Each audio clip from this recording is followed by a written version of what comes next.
आलम बाजार Deshbandhu road Kalitala mart के सामने में खड़े हैं। एक बीजेपी का कैंप यहाँ पर है। ये कालीतला मार्ट के विषय में कुछ बात करेंगे हम। वो यहाँ पर कार्यकर्ता लोग बैठे हुए हैं। बोलते हैं कि आलम बाजार देशबंधु रोड कालीतला मार्ट মানে খুবই প্রত্যেক বছরের মতো এক বছরও ভালো মানে দেখা যাচ্ছে যে হিন্দু মুসলিম সবাই এখানে আসে। তার বিষয়ে কি বলবো? আমাদের কালীতলা মাঠে দেশবন্ধু রোড সংলগ্ন যে কালীতলা মাঠ, এই মাঠের মা খুবই জাগ্রত। এখানে প্রত্যেক বছরের মতন এই বছরও জাত পাত ধর্ম নির্বিশেষে প্রত্যেকটা মানুষ এসেছে মাকে দর্শন করতে, মায়ের আশীর্বাদ নিতে, এবং আশা করি মায়ের আশীর্বাদে সবাই ভালো থাকবে এই আশা রাখছি আগামী দিনগুলো। অনেক লোক বলছে শুভেন্দু দা জয় বাংলা বলতে রেগে যায়। না তো, শুভেন্দু দা রাগে না, রাগে তো আমাদের রাজ্যের মুখ্যমন্ত্রী। ওনার সামনে জয় বাংলা বলে দেখবেন, ওনার সামনে জয় শ্রীরাম বলে দেখবেন। আর জয় বাংলা তো আমাদের স্লোগান না, জয় বাংলা হচ্ছে বাংলাদেশের স্লোগান। আমরা কেন বলতে যাবো বাংলা? না, বাংলা পশ্চিমবঙ্গের মধ্যে অনেক তফাৎ আছে। আমাদের রাজ্যটাকে এখন মুখ্যমন্ত্রী বাংলা বাংলা বাংলা বাংলা বলে বাংলাদেশের পূর্ব পাকিস্তানের অন্তর্গত করে দিতে চাইছে। আর দুটো বাংলা ভাষা বললেই সব বাংলা তো আর বাঙালি হয়ে যায় না। সেমনি পশ্চিমবঙ্গ পশ্চিম বাংলা না।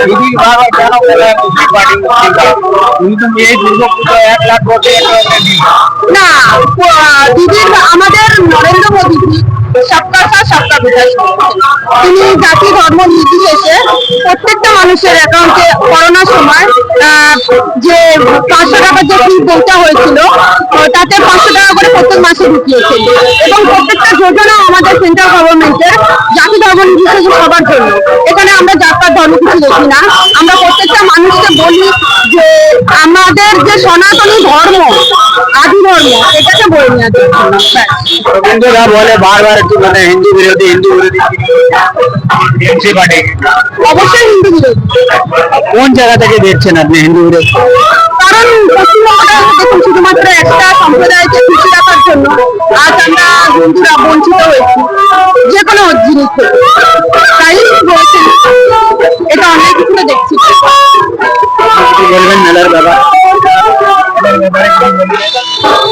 আমার একটাই কথা, আমার ধর্ম সর্বশ্রেষ্ঠ ধর্ম। অন্যের ধর্ম হয়তো সুন্দর হতে পারে, কিন্তু আমার ধর্ম শ্রেষ্ঠ ধর্ম। আমাদের প্রত্যেক বছর এখানে কালী পুজো হয়, এবং এটা বহু পুরনো এবং জাগ্রত কালী মা আছেন। আমরা এখানে প্রত্যেক দলের থেকে এখানে আমাদের ক্যাম্প হয় বিপ্লবস্থলে, এবং আমরা সবাই থাকি। এবং আগামী দিনে যাতে আমরা ভালো করে চলি, সবাই সুস্থ থাকুক, ভালো থাকুক, মায়ের কাছেই প্রার্থনা। আপনি দেখছিলেন এই মেলার ব্যাপারে ভালো করে বললো, সবাই দর্শন করতে এসছে, সবাই দর্শন করবে। যে ভালো থাকুক, আর এই ভিডিওটা ভালো লাগে শেয়ার করবে।